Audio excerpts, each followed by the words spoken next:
Start with the name of Allah, who is most kind and most merciful. Dear friends, today we will discuss relative atomic mass. Before starting video, you are requested to subscribe my channel and press the bell icon to get hundreds of conceptual videos.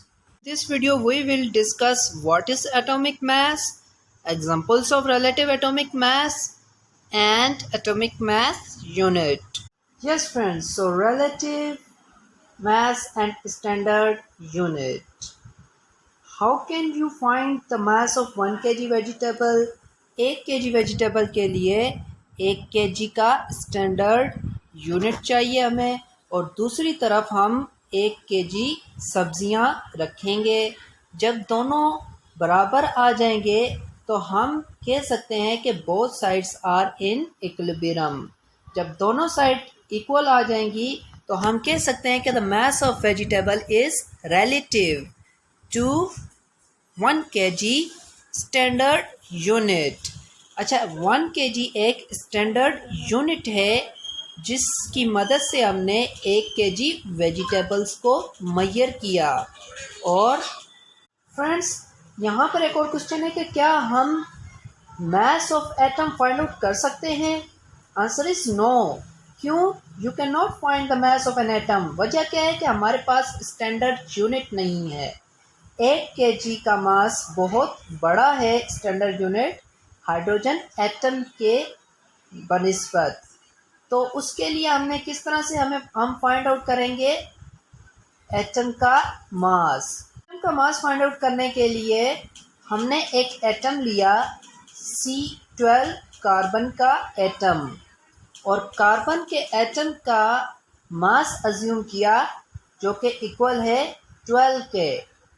We know that, हम जानते हैं कि carbon के अंदर, carbon atom के अंदर 6 protons होते हैं और 6 न्यूट्रॉन्स होते हैं। जब हमें पता चल गया कि कार्बन के अंदर 6 प्रोटॉन 6 न्यूट्रॉन होते हैं तो हमने उसका मास नंबर फाइंड आउट किया, नंबर ऑफ प्रोटॉन और न्यूट्रॉन को जमा करके, जो कि आया 12, यानी कि mass number of carbon is equal to 12।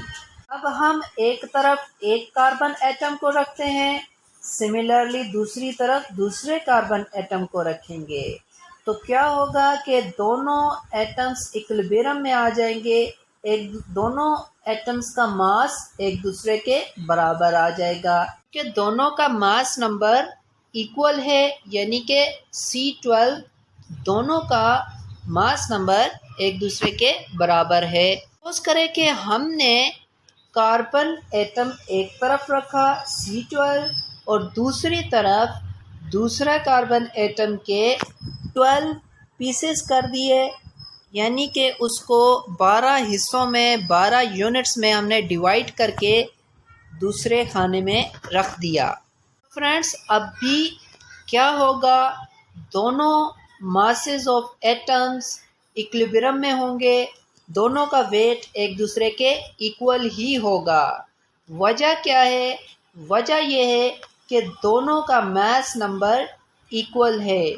C12 atom में भी नंबर ऑफ प्रोटॉन्स 6 और नंबर ऑफ न्यूट्रॉन्स 6 है, जबकि दूसरी तरफ जो हमने एटम को डिवाइड किया 12 हिस्सों में, उसमें भी नंबर ऑफ प्रोटॉन्स और नंबर ऑफ न्यूट्रॉन्स 6 ही हैं, जिसकी वजह से हम कह सकते हैं कि दोनों कार्बन एटम्स, एक कार्बन एटम साबित रख दिया और दूसरे को जब हमने 12 हिस्सों में 12 हिस्सों में डिवाइड किया तब भी दोनों का मास बराबर आया। So we can say that the mass of one carbon atom is equal to 12 units, के एक कार्बन एटम का जो मास है वो इक्वल है 12 यूनिट्स के। अब हम सिमिलर वे में ऑक्सीजन का मास नंबर फाइंड आउट करेंगे। हम कार्बन का मास नंबर स्टैंडर्ड के तौर पर रखेंगे और उसकी मदद से हम ऑक्सीजन का मास नंबर फाइंड आउट करेंगे। यस फ्रेंड्स, तो यहाँ पर दूसरा ऑक्सीजन का एटम हैवी था और कार्बन का एटम जो है वो हल्का था और दूसरी तरफ ऑक्सीजन का एटम हैवी था जब हमने C12 कार्बन एटम रखा। अब हम क्या करेंगे कि 4 कार्बन के यूनिट्स और बढ़ा देंगे दूसरी तरफ, दूसरी एग्जांपल में। तो यहाँ पर कार्बन की जो डिविजन्स है वो है 16 यूनिट्स। 16 यूनिट्स जब कार्बन के हम दूसरी तरफ रखेंगे तो ऑक्सीजन वो इक्वल आ जाएगा, उसका वेट इक्वल आ जाएगा, बराबर आ जाएगा ऑक्सीजन के वेट के। तो इस तरह से हम पता लगा सकते हैं कि mass of one oxygen atom is equal to 16 units.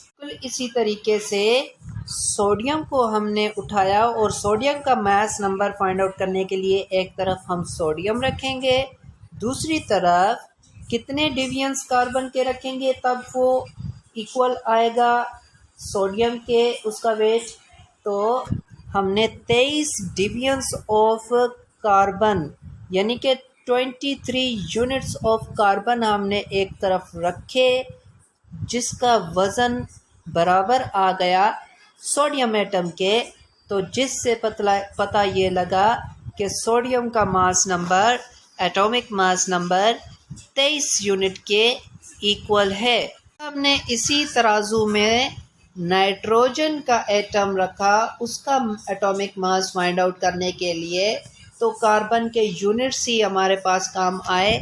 हमने कार्बन के यूनिट्स यहाँ पर जो है 14 रख दिए, यानी कि 12 एक कार्बन का एटम और उसके 2 यूनिट्स बढ़ाकर 14 यूनिट्स जब हमने यहाँ पर रखे तो उसका जो है वेट इक्वल आया नाइट्रोजन एटम के।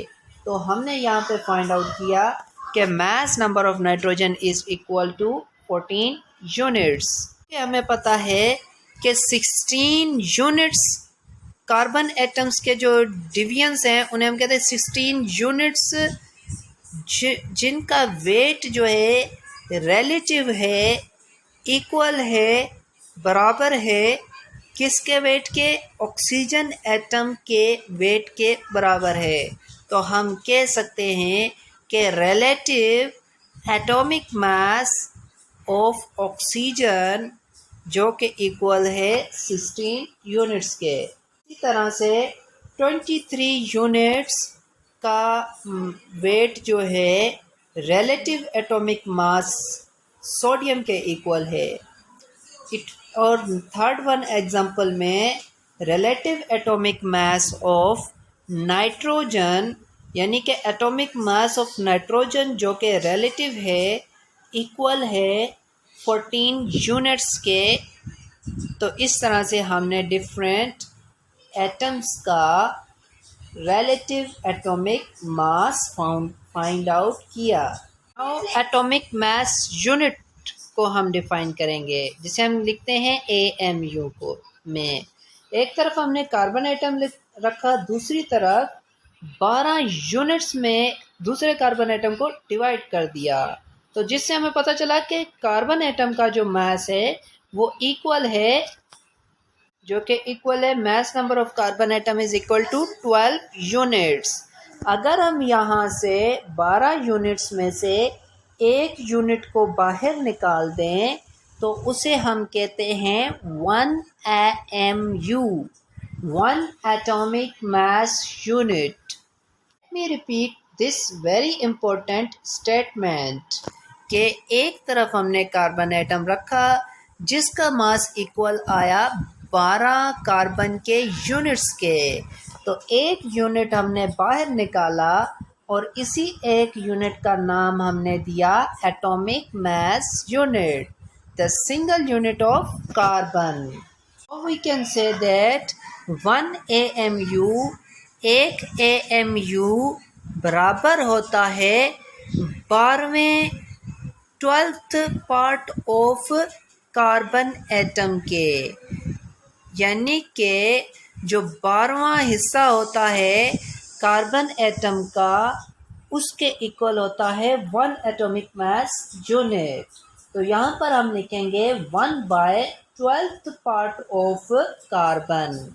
इस तरह से KG standard unit of mass है, यानी कि किसी भी मास वाली चीज़ को या मास को जो है केजी में मेजर किया जाता है, किलोग्राम में मेजर किया जाता है, नापा जाता है। बिल्कुल इसी तरीके से वन एटॉमिक मास यूनिट जो है standard unit of atomic mass है। किसी भी एटम के मास को मेजर करने के लिए एक स्टैंडर्ड यूनिट की ज़रूरत पड़ती है, जिसको हमने नाम दिया है 1 AMU। पर अगर हम सपोज करें तो 16 यूनिट्स को मिटाकर हम यहाँ पर 16 और यूनिट्स की जगह हम AMU लिख देंगे। सिमिलरली सोडियम के केस में 23 यूनिट्स को मिटाकर AMU लिख देंगे, जो कि यूनिट है, स्टैंडर्ड यूनिट है मास को मेजर करने के लिए। यहाँ पर कुछ लोग AMU लिखने के बजाय U का इस्तेमाल करते हैं, जिसका मतलब है unified mass. For example, helium is equal to 4U। इसका मतलब है कि हीलियम का जो मास है 4 एटॉमिक मास यूनिट है। तो AMU के जगह पर U का भी इस्तेमाल कर सकते हैं। Friends, I hope you have understand the concept of relative atomic mass unit. So friends, if you want to get the 100 of conceptual videos, then like and subscribe our channel. Take care. Allah Hafiz.